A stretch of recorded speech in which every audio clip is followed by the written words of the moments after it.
Hello guys, since Palia is currently down for maintenance, I decided to make a different kind of video. Today we're going to discuss how to get every single, well, at least most of the resources in Palia. And I'm going to show you a couple very useful resources that you can use while playing the game as well. So yesterday I made a video how to get Palium ore, and I did, to be fair, I did say in the video that there's probably more spots to get Palium ore, but I only found one so far, and I was right. There are way more spots to get Palium ore, and I'm gonna show all of them today in a video. But I still want to know that the other video is very helpful in terms that it shows how you can farm Palium ore. So no matter which location you choose, it's much faster to farm via restart methods than by just running from nodes cluster to node cluster. So I think that video still has value, and after watching this one, if you haven't seen the previous one, you should go watch that too. But let's jump right into it. This resource is called Palia Maps, and I'm gonna link it in the description. It basically shows you the location of all the nodes, all of the hunting, fishing, bug catching, mining, foraging location. Also, it shows you quest items in case you have a quest and you're not sure where to get the item that quest requires.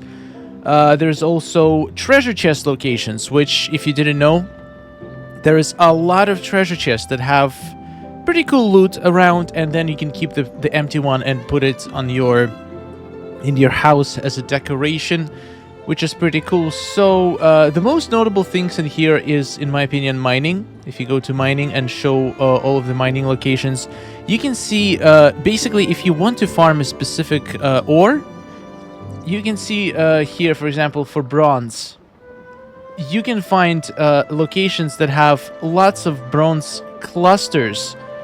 For example, Mayor Estate, if you want a lot of bronze, just go around it. There's also a bunch of clay nodes that you can get. You can just go around this Mayor Estate and farm lots and lots of copper. You can also make a whole route. You can decide which items you need. So, for example, you need bronze, copper, you need clay, and let's say you need to,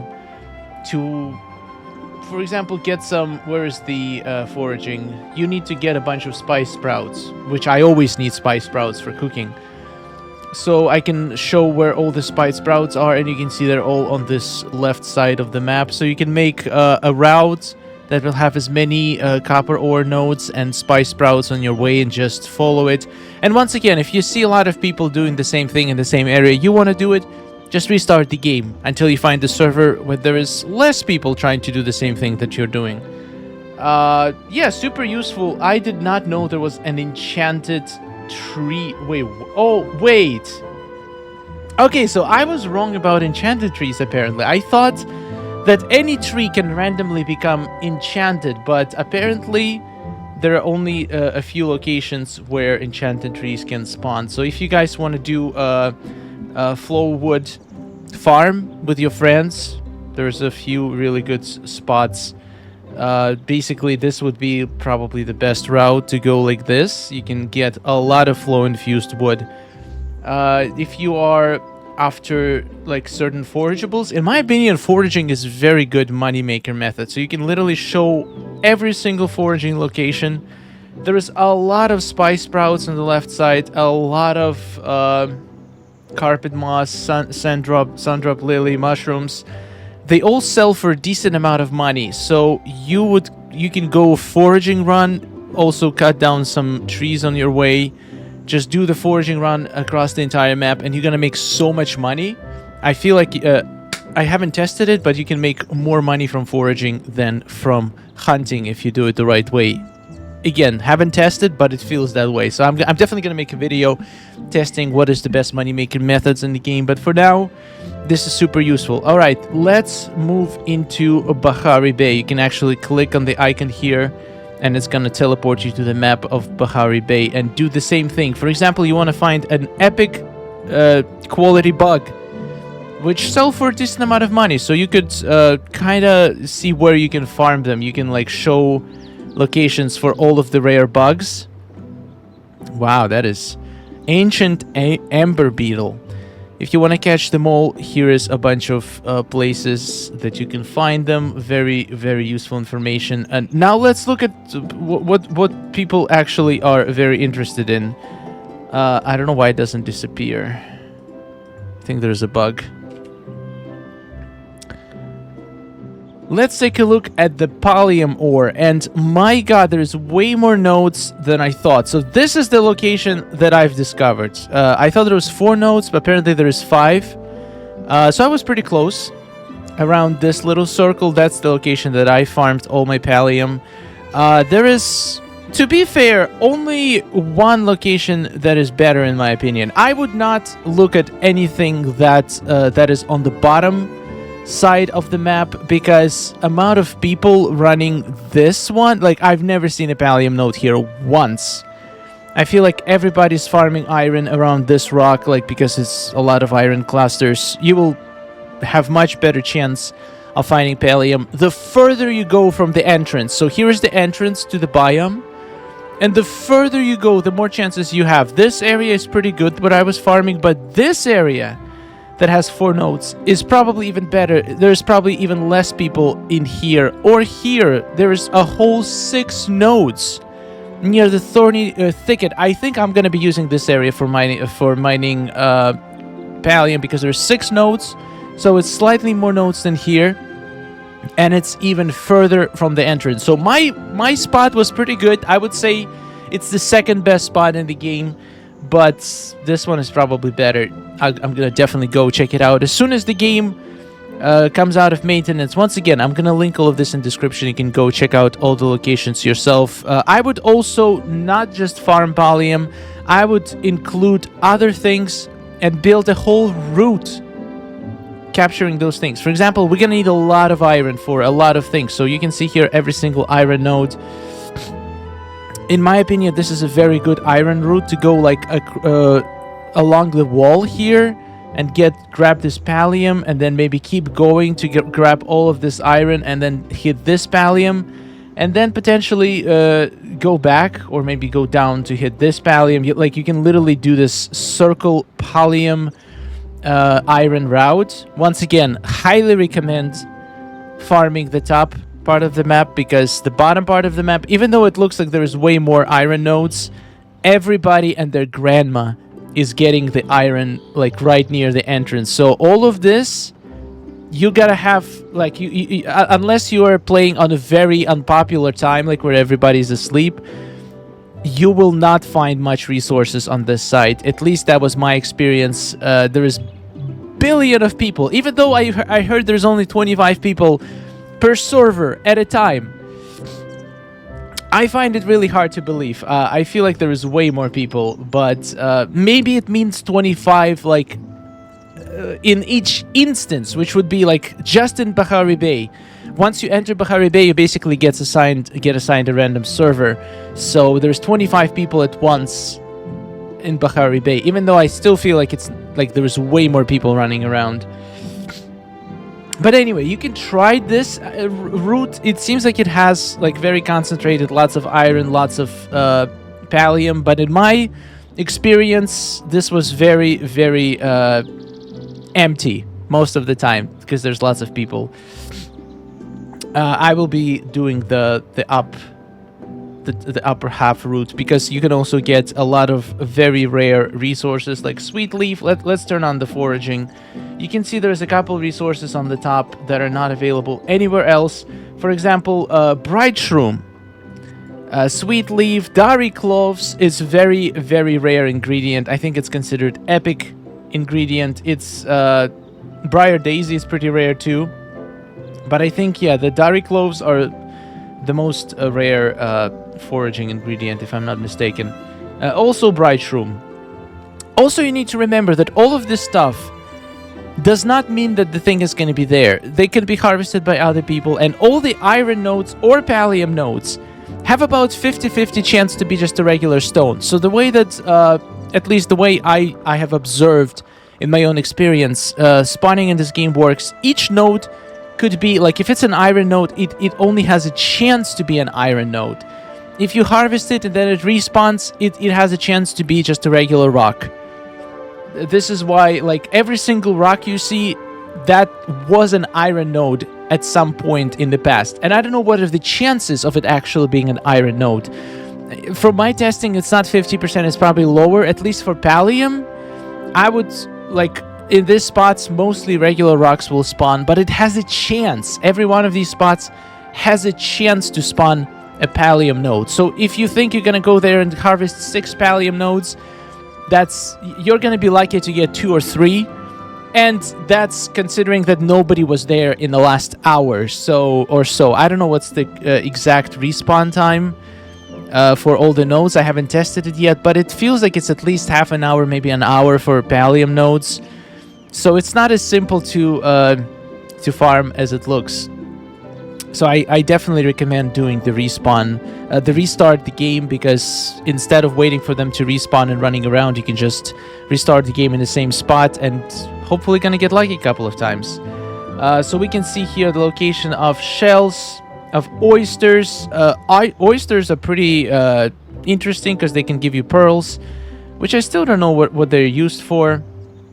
Certain resources. Okay, so this is one resource. I think it's extremely useful. Heat root. Heat root is so rare. So rare. You might want to farm this area to get some heat root as well. It's used in a couple of recipes. Currently, there is no way, as far as I know, to get any animal products like milk, eggs, butter, stuff like that. You can only buy it for now, and it's used in a lot of high-quality recipes. So in my opinion, I don't think high-quality recipes are worth it. Let's be honest, you can make yourself a soup that is so easy to make with all the ingredients available, and you will not have to spend any coins for it. You can just use the vegetables that you farmed, mushrooms that you gathered, and you can just eat a couple of soups and get exactly the same effect as high-quality meals. So right now, unless I'm missing something, there is literally no point to cook expensive food, because you're gonna have to spend coins for 1 or 2 ingredients in the recipes anyway. So yeah, let's talk about fishing.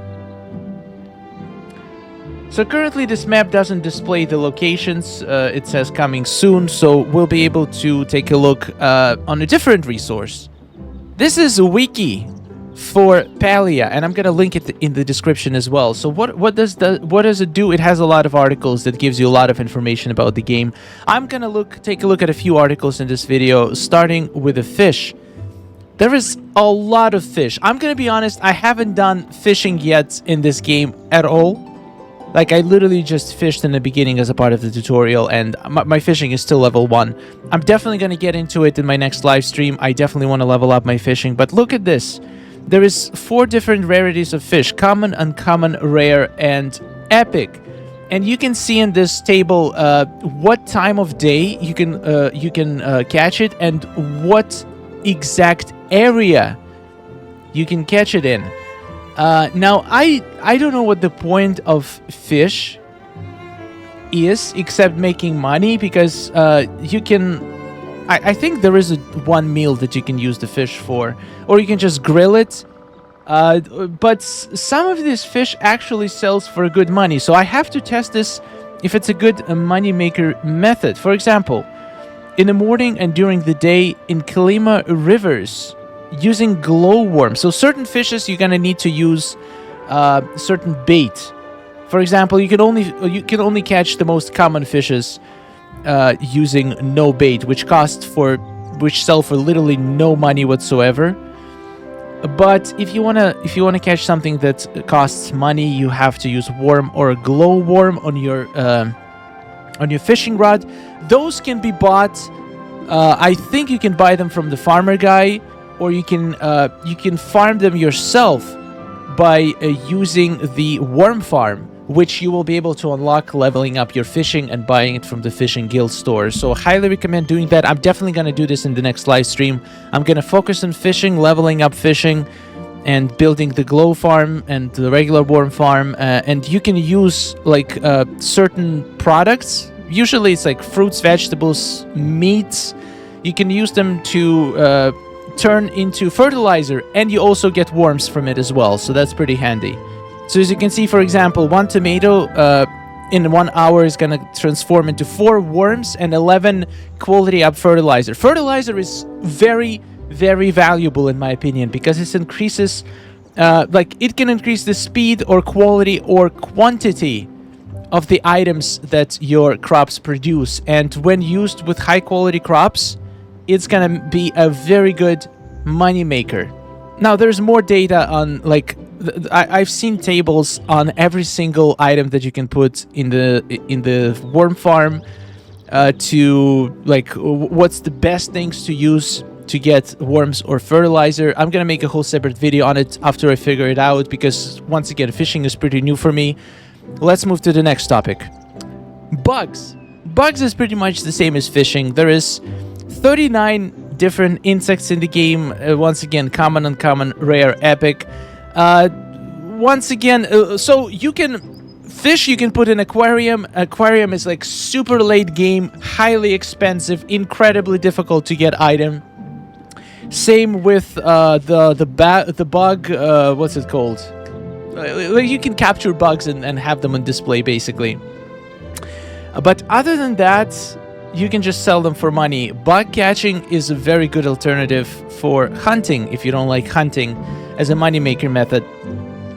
Pretty much the same principle. You spend your smoke traps, you catch bugs, you can try to target high rarity bugs, and while you wait for high rarity, you're gonna catch a bunch of less rare bugs. Once again, depending on the night of day, I'm pretty sure certain bugs require certain kinds of smoke bombs. Like you cannot catch, I think, epic bugs using basically regular smoke bombs. Even standard ones, you gotta need to have at least, I think, fine smoke bombs, maybe even pristine. I'm not entirely sure. A lot of these things actually spawn when you break something. Like if you break a rock, sometimes the bugs will spawn. Sometimes it's going to be epic ones as well. I've seen a lot of them. But yeah, if you catch epic ones sell for 360 coins, which is pretty damn sick if you ask me. You can research here which bugs are going to be the easiest to catch in the areas that you're in. Now, for the creatures, it's interesting. So, apparently there is 3 different Chappas and 3 different Cernuks. And for the Cernuk, there is the regular Cernuk that dies in 2 shots with a starter bow. The Proudhorn, it takes 3 shots, and Elder takes 4 shots. But then, as you upgrade your bow, the number of shots it takes goes down. So I'm pretty sure, again, don't quote me on that. I haven't gotten fine or pristine bow, but I think if you have a pristine bow, you can one-shot even the Elder Cernuk, which in my opinion is really cool because those drop the most resources. The only difference between them is how much resources they drop. So if you find an area that has a lot of Elder or Proudhorn Cernuks, definitely try to hunt those, because unless you can't one-shot them. If you can't one-shot them, in my opinion, they're not worth it, because it's really hard to chase them. It's better to just shoot the ones that die in one shot and yeah, get a lot of resources. Now let's talk about crops real quick. This is going to be the last thing we're going to discuss today. So most of the seeds you can get from the farmer guy. You can just buy it from him, or from the Zeki's, from the common store, from the general store. You can buy wheat, tomato, rice, potato, onion, cotton, and carrot. However, there's 2 other seeds, blueberry and apple, that are very uncommon. Blueberry is rare and apple is epic. Now this is difficult to know which crop is the most profitable for money. The best thing about blueberry is that you don't have to replant it for a while. I still haven't tested how many harvests it survives for.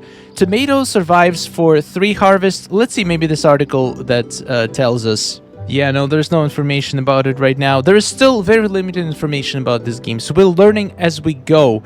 As far as I know, the only way to get blueberry and apple seeds is going to be either buying them from, like, using your medals after you hit level 10 farming, which is going to take a while. Not going to lie, it's going to take a very long while.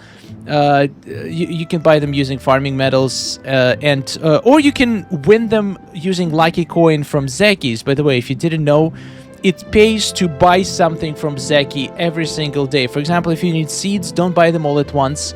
Buy 1 seed a day. Go visit Zeki, buy something. If you bought something on during the day, the next day you're going to receive Lucky Coin in the mail. And Lucky Coins can be very valuable because, once again, they can be a source of early apple seeds or blueberry seeds. That's how I got my blueberry seeds. I got them from a Lucky Coin, and now I can grow and farm blueberries if I choose to do so, even before I hit level 10 farming.